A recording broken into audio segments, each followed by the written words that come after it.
There's many companies out there that make different kinds of texture mats that you can use to put texture on a slab of clay. But at some point you may want to make your own texture mats. And one way that you can do that is with craft foam. You get craft foam in a store like Michael's, and it comes, there's two different parts to the process. The first one is the mat that's not sticky, so they're just called foam sheets. They're just big. I mean, you can get them in all different sizes. I like to start with the big sheet, and it's just a foam mat.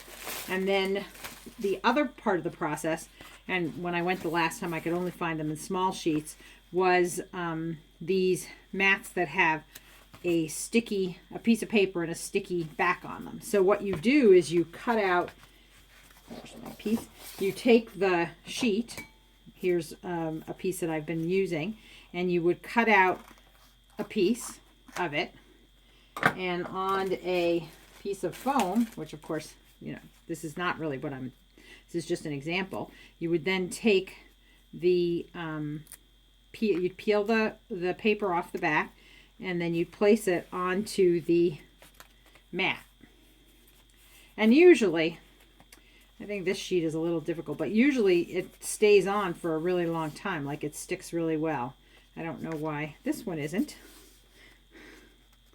but it's not. So that kind of defeats the purpose of what I'm trying to show you. But I have here mats that I previously did. So here's one with a bunch of cut out circles, and you can see it's really stuck on. And here's another one I did, which is really fun.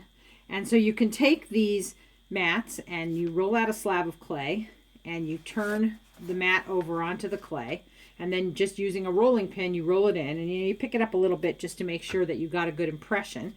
And then you should be able to peel it off. And occasionally the pieces might come off the mat and end up on the clay. But most of the time it doesn't happen. And as you can see here, this one's really well stuck on. So I'm trying something new today where I've actually cut out a pattern. So this is a cup. This will be a cup shape. You roll it up like this. So what I'm planning to do is you know, put this onto the slab, roll it out, and cut the cup. So now I'll have the texture on the cup as you see it here. So I'll show you how I do that in a minute.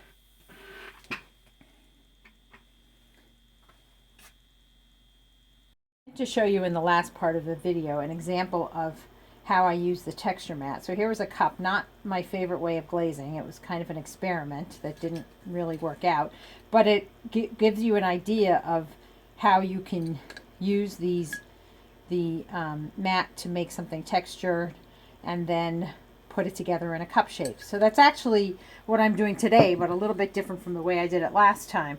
The last time I just rolled out an entire slab of texture using the texture mat and then cut out the cup shape. This time, as I showed you earlier, I made a texture mat in the shape of the cup that I'm going to use. So I put it down here onto the slab, place it on the slab, and then I get my rolling pin. And with these, you kind of have to press down a bit to make sure that you get the texture, and maybe even push a little bit on the edges. Okay, and then I'm going to take a knife and I'm going to, well, first let's loosen this a little. And this is a prepared slab, just like I prepare all the other slabs. You know, where you roll it out and compress it and stuff. So be careful when you lift this, because you can easily move the mat, the texture mat from the where you've rolled it out. So now I'm just going to cut out.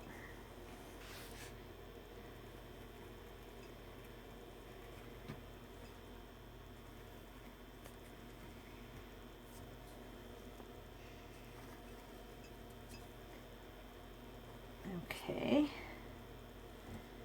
Remove all that. And this part's can be a little tricky. You just want to pull it up carefully, because sometimes this is when the pieces will stick, which it just did right there. So I switch to the other side and hope that it works there. As I said, this was not my, I don't know what happened. It didn't stick all that well, but those other mats stuck really well. So, not the best example. I think I'm going to have to remake the pattern because it's all stuck. But now you can see where it doesn't quite work. So that one we'll have to remake. But now I've got the cup, and I'm going to let it dry, stiffen up a bit, and then I'll be able to put the cup together. And if you're curious how I do that, I have an example of that, though it is small cups, but it's the same idea in one of my other videos.